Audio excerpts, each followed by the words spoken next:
Cool. All right. My name is Sophia D'Antoine, and this past year, my master's research at RPI focused on exploiting out-of-order execution and using that to try and enable cross-VM code execution. So it all begins with the cloud, and everyone here is probably pretty familiar with how the cloud's structured. Just to go over some of the basics, you have a bunch of virtual instances or virtual machines, all resting on shared hardware, and that shared hardware, the shared resources, is allocated by the hypervisor up to the different operating systems. And that dynamic allocation happens through time, so it's always changing, which reduces costs for everyone. And that means that everyone's happy. So there are a few problems with how this situation is set up. Well, first of all, your data is stored remotely, and it might not be secure or it might be private. That host that you're sharing your data with might be vulnerable itself or untrustable. And then finally, the one that people don't often talk about is that your VMs, which are running your processes or your data, are co-located with a bunch of other virtual machines that you don't know who they are or what they're doing. And they're all sharing the same physical resources. So it's this physical co-location which leads to side channel vulnerabilities. Again, here's the basic hardware structure of the cloud. You have the hypervisor layer, which is in the middle, and is taking that shared physical layer and dynamically allocating that up to the different operating machines above. So each virtual machine will see its own virtual allocation of that shared hardware. So the universal vulnerabilities with this is in that translation between the physical and the virtual hardware. Because it does happen through time, it's based off of the need of each process or each virtual machine. And this means that one virtual machine can cause contention with another for the same resource. And that basically means that your VM's activities, even if it's just telling someone else that you need physical resource Y, that means that your activities are not opaque to someone else on the same hardware.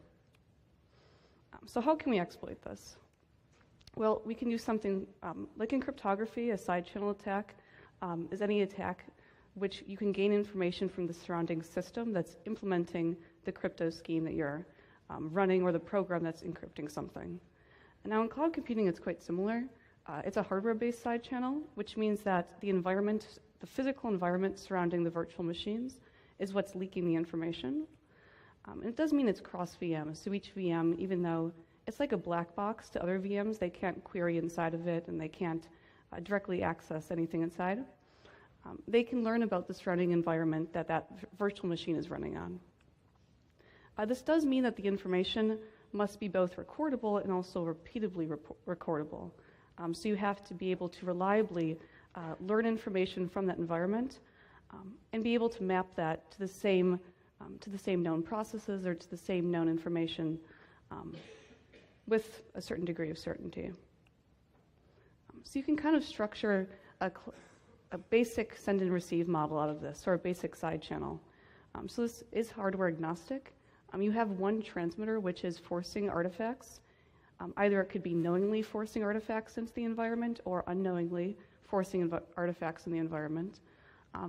And that shared hardware is then being read by the receiver or the adversary to learn information about that one sender.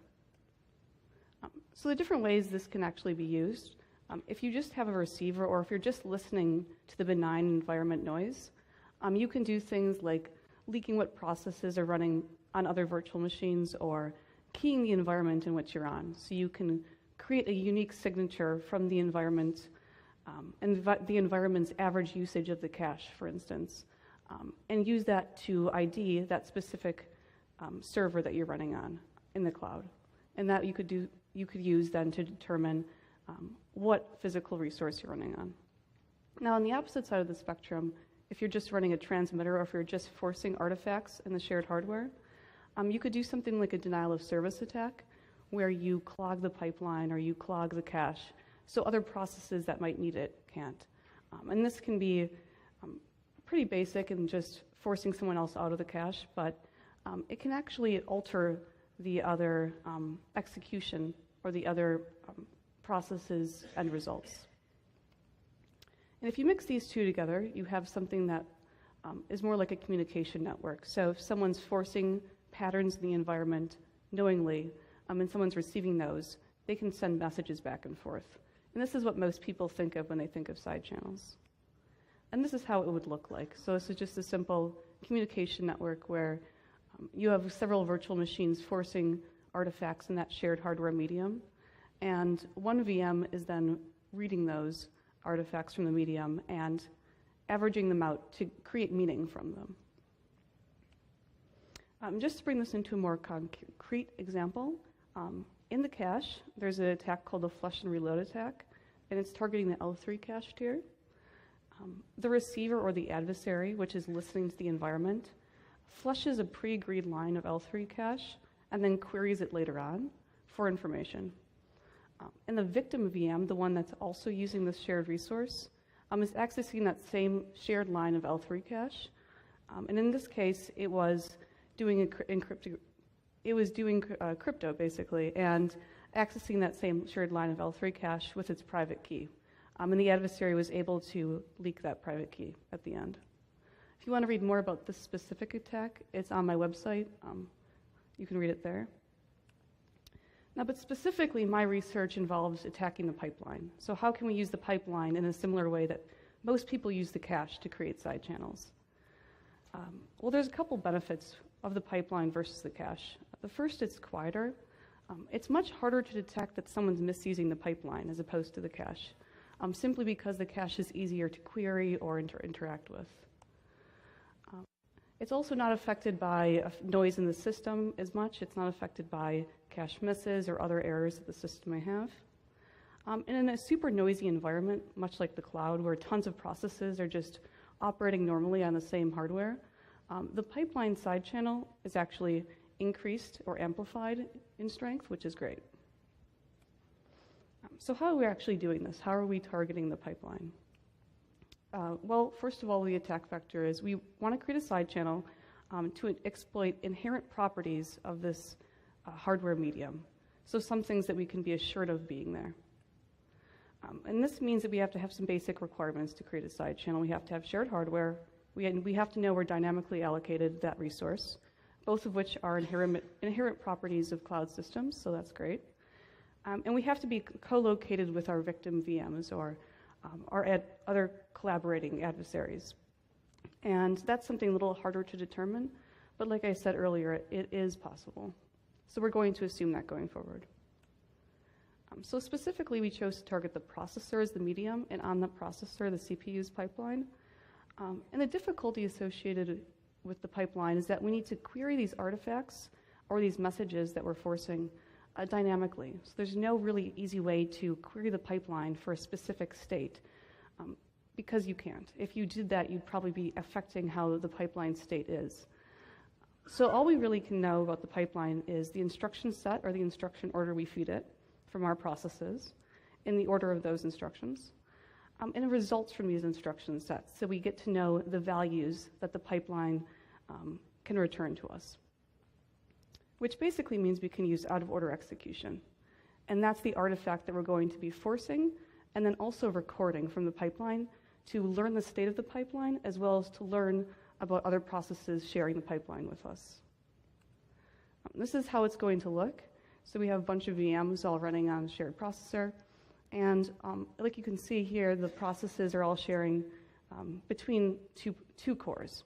And so this does assume that SMT is turned on, but in most modern systems that's the case, so it's not a big deal. And then finally, one interesting thought here is that your instructions, especially in the cloud on shared hardware, are all being executed together with instructions from other processes, from foreign VMs that you know nothing about. So they're all just being processed in the pipeline in one big pool, as if they were all from one big program, which is kind of scary because it's supposed to be separate. So how are we going to receive out-of-order executions from the pipeline? Well, like all good presentations, we have a picture of the Intel manual. This picture is basically just showing us that we can get a case on the pipeline that is out-of-order execution. So we can get results from the pipeline that are not expected. And that's what we can record. And this is what it looks like specifically in our receiver. So we have two threads, thread 1 and 2, and they're both storing a value to a specific spot in memory and then loading from memory. Now the key thing here is that the load is happening from the opposite location in memory. So it's store of 1 to X, but the load from X to R2 happens in the other thread. So in the perfect world, the synced thread case, you'd get R1 and R2 equals 1. But more often the case than not, your threads aren't going to be synced. So you can also get a case where some of the store and load of one happens before the store and load of the other. And in that case, you could get either R1 or R2 being 1 and the other 0. And both of these cases are pretty normal, so we're going to ignore them. However, in the final case, in the out-of-order execution case, the loads are actually reordered in front of the stores. And in that scenario, X and Y were preset to 0. We're going to get R2 and R1 equal to 0 as well.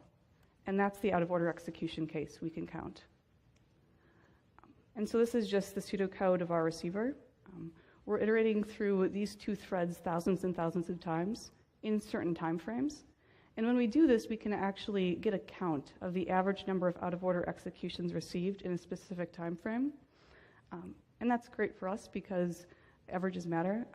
We can take these averages in a specific time frame and learn what an expected average should be and what an analogous one would be or anomalous one would be.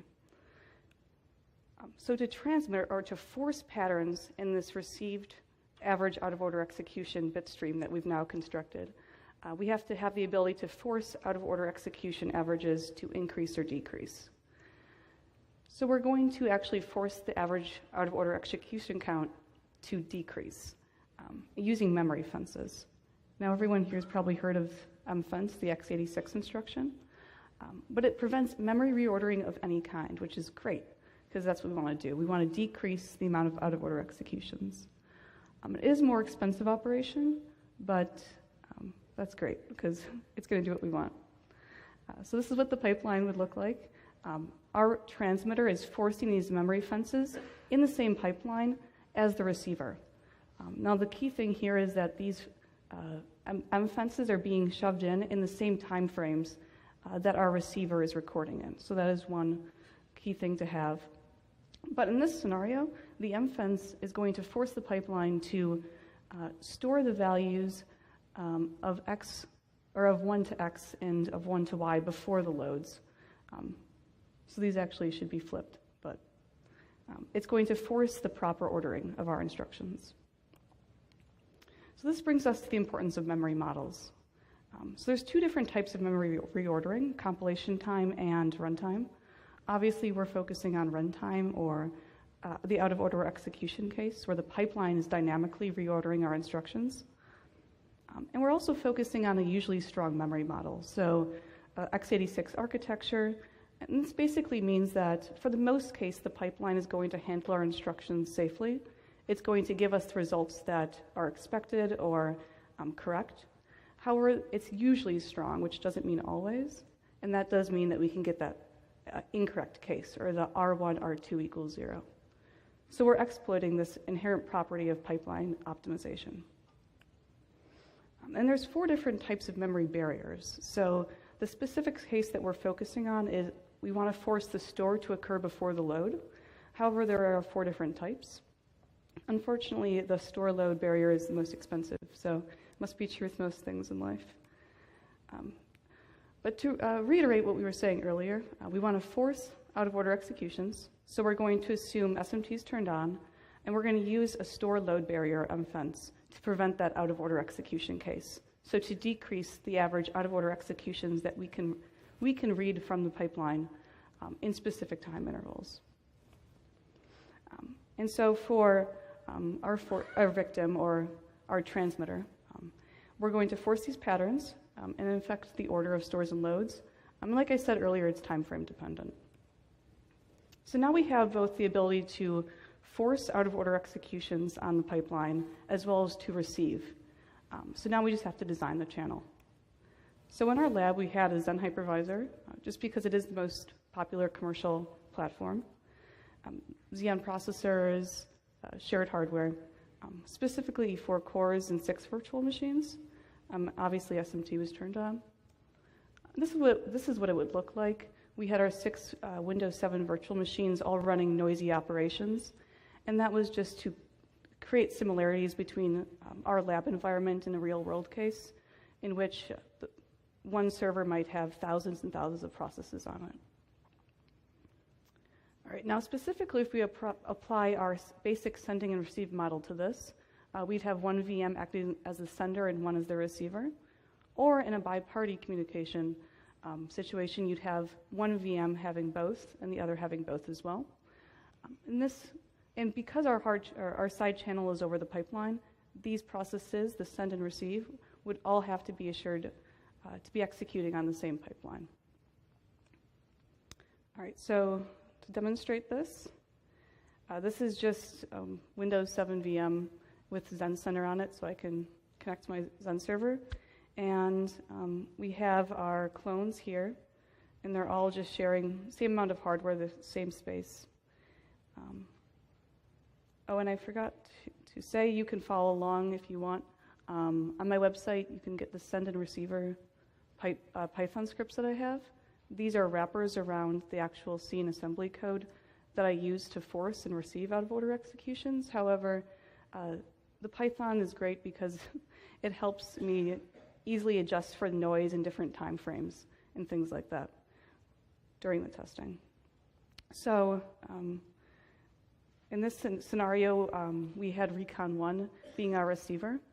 And this is, so receiver was just, we're going to show it first, just receiving the noise from the system. So we're canceling out the noise from the system, and you can see a bit stream of 0 here. So this is just reading from the system, saying there's nothing being forced. I'm going to count these all as zeros. And it's plotting it to a graph, which is part of the Python script. It also sends all the out-of-order execution averages to a file as well, though, Python. And you can see that here. Yep, and you can see where the different time frames are. And it looks a little bit more drastic than it actually is, the differences between each time frame's average.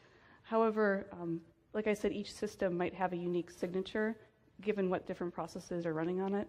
So you would see different average patterns like that based on what system you're running on. Now to show the communication occurring, our sender is going to force out-of-order executions in the same time frames that the receiver is sending them. And it's just in this scenario going to send 2 high bits. And those 2 high bits are going to trigger something in the receiver. So this is just a simple example to show that it works, but with a little bit of engineering, you could create something a bit more malicious, I guess. Yep. So blue screen. All right, so in conclusion, like all good academic papers, we had potential mitigation techniques. But the one that had the most possibility of success was isolating your VMs. So if you have your VMs in separate hardware, then you're definitely not going to be affected by this attack. You could also turn off SMT, and you could also set up a custom hypervisor, which is actually watching to make sure that processes from different virtual machines are not sharing resources at the same time, or if they are separated somehow. However, the downsides to all of this are some of the cloud benefits that you do get from sharing. So in conclusion, our contribution was, well, the largest part of it was creating a novel side channel over the pipeline. Even though like the cache is a bit more popular and the pipeline harder to query the state of, it is possible. And we show this dynamic method, and we show the application of this in the cloud, as well as some potential mitigation techniques. So I'd like to acknowledge Jeremy Blackthorn from MIT Lincoln Lab for introducing me to this topic, as well as RPI Stack and Trail of Bits. If there's any questions, you can reach me on IRC, email me, or if you're really adventurous, you can read my thesis. It's on my website. It's all 120 pages of it. So good luck. Or any questions now I can take. How did I end?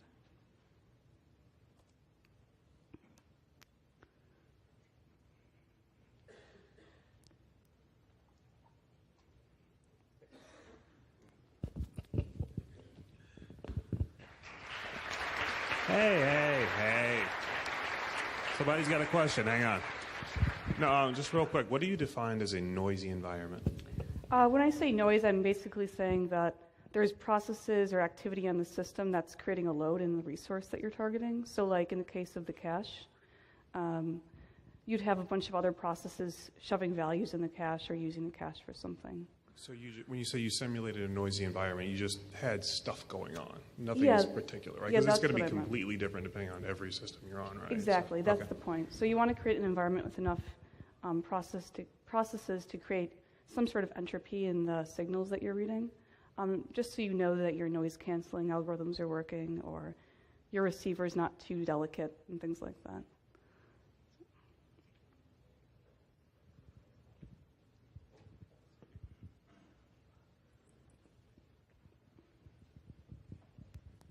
So how can you characterize a normal level of noise?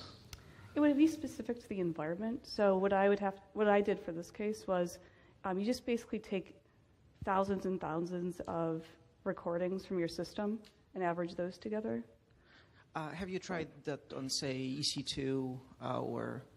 We're trying that now, actually. So, I mean, the key thing is that you have to know that you're co-located if you want to do some sort of send-receive model. Mm-hmm. However, you can just download my scripts now and run it on EC2 and record the levels of noise from the system so you can create a unique signature for that box that you're running on. And based on what noise algorithms and averages you're doing, it would alter the granularity of that signature. However, you could do that right now. So. And the stability of the patterns that you were observing, again, is there a way to characterize that? The stability of it? So let's say, did you see any specific pattern for any specific system or processor? Would you be able to? See. Well, like I said, you can either take systems readings that are unique to that box that you're running on, or I did see patterns associated with different processes. So I tested it, like you can read this on my thesis. I did a bunch of different attacks, but for instance, I tested it on Chrome. So I would have like YouTube open, running a bunch of things in one VM, and you'd actually get a unique signature from that. You wouldn't be able to see what YouTube video they were watching, but you could see that someone was watching something on YouTube. So fascinating. Thank you so much.